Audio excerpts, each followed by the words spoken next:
yan pag na-traction.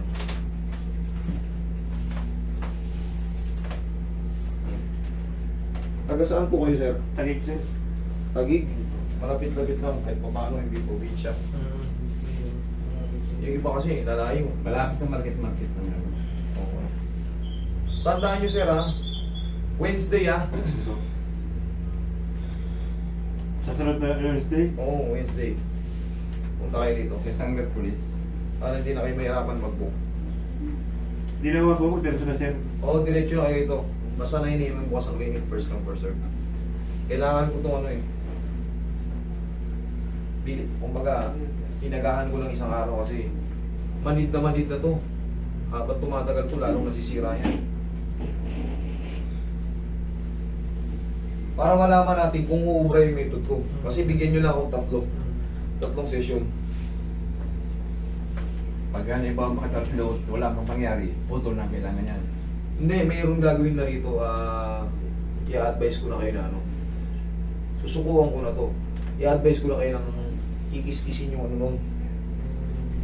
May tawag doon sa ano na yung kikis. Tatanggalin na yung ano. Pupira na yun. Oo. Hindi naman pa talagang ano. May tatanggalin lang, babawasan lang yung Kasi nakatuwa. para makaramdam siya.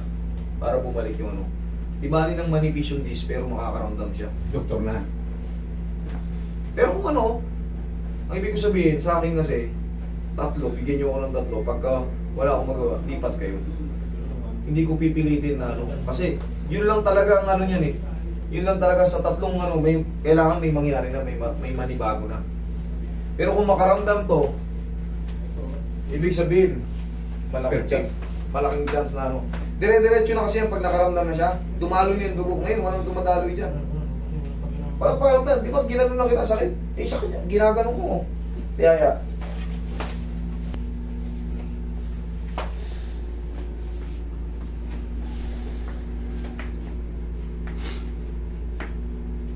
Angat mo nga to. Kabila. Yan, okay. Sige. Wala. Mahina. Mahina. Lalakasan ko. Yan. Sure ka, meron na? Yan, yan. Oh, yan, positive tayo.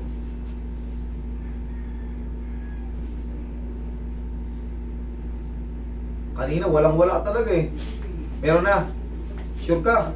Ay ako, hindi ako, ikaw ang makakaramdam yan kasi pag Sabihin wala mo pa rin kung- tayong naramdaman, ibig sabihin hindi, Ano yan? Hindi kaya. hindi, tatlo pa naman, ibigyan nyo lang ako ng tatlo. Bigyan nyo ako ng tatlo. Nasasaktan ka? Ganyan. Yan. Okay. Palala ka. Kapit mo yung gilid. Yan. Bihira ko lang ito ginagawa. Pero gagawin natin ito ngayon kasi wala na palang puwersa to. Sipa mo. Diba? Sipa. Sige. Lakas. Sige. Yan. Baba. Sipa. Sige. Lakas. Sipa. Isa pa. Sipa. Sige. Sipa. Baba. Sipa. Last 3. Sipa. Humihina ka mo yung tuhod mo, di ba? Sipa. Okay. Bihira ko lang ginagawa yung ano na yun. Treatment na yun. Okay ka lang? Relax ka lang.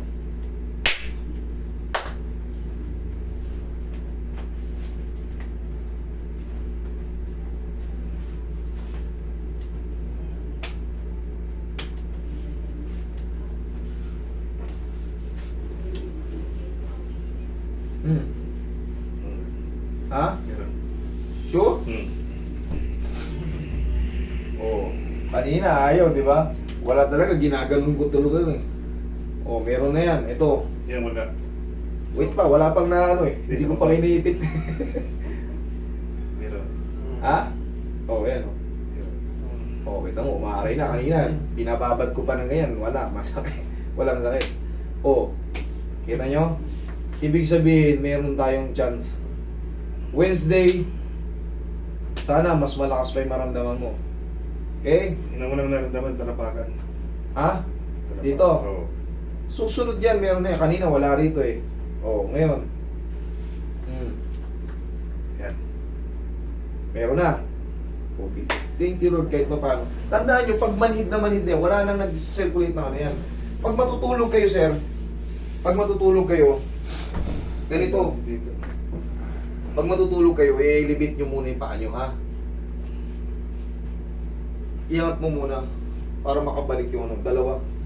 Kung meron kang hotdog na unan doon yung medyo mahaba, para dalawa na. Yan, ito, no? Oo, iangat mo na pag ganyan. Ganyan. Hindi naman sobrang taas, kahit pa paano nakaganyan. At least naka ano, ayan, pwede na yan. At least nakaangat para mag-circulate yung ano. Nice. Ito, manid na manid pa. Wala pa to. Sa susunod, mararamdaman mo yan. May tuturo lang ako sa isang. Upo ka. Kita nyo, may nagbago na. Diba? Wait lang ha. Kasi, kaya mong ano? Kaya mong itubod? Kaya mong gumanon? O, pag hindi, hahawakan kita. Sige nga, sige. Okay. Kabila. Kabila. O, yun. Okay, upo. Yan lang magiging ano muna natin. Tag-isa lang. Huwag naman, kahit hindi sobrang lakas. Basta sa umaga, ganunin mo lang. Okay? May sumakit ba? Wala naman. Dito lang dahil kahit dahil lagi mo natin sumasakit rin. Yan pa rin. Pero, Dito banda. bunga ng ano yan? Bunga ng annular tear. Ano ba yung annular tear? Sugat sa ano? Yun yun. Kaya, pangkaraniwan makakaramdam ka ng mga ano. Ang mahalaga dyan, mapaano muna natin, mapadaloy muna yung ano. Kasi unang session pa lang, pagka yan, nakaramdam ka na ng pangaramdam, unti-unti mo na mararamdaman yung paa mo, mas gaganda ang ano mo, pakiramdam mo. Okay? Sir, kaya nga natin. Okay, meron na. Meron na, nasasaktan ka na. Okay. Sir, Wednesday ha? Sige nga, lakad ka nga. Yan, buhay pa. Malaking chance pa kasi hindi ko pa nakita yung foot drop eh. Yun ang nakakatakot. Kasi talagang sa isip ko nun, suko na ako eh. Yung foot drop, ang ibig sabihin yung pag ginanyan mo, sabihin, utusan kitang ganunin mo, hindi mo na kaya, puro pababa na lang. Wala na. Medyo malala na yung kaya pa ni sir eh. Tanda mo sir, yung gano'n lang sa umaga pag-isip mo. Yan lang tapos, stretching lang kung ano lang maabot. Kung ano lang maabot. Yan. Yan, kung ano lang maabot, okay na yan. Tapos, unti-unti natin ibalik yung pakiramdam mo. Okay, sir? Wednesday, ha? To be continued dyan. Pero, sana, magdire-diretso.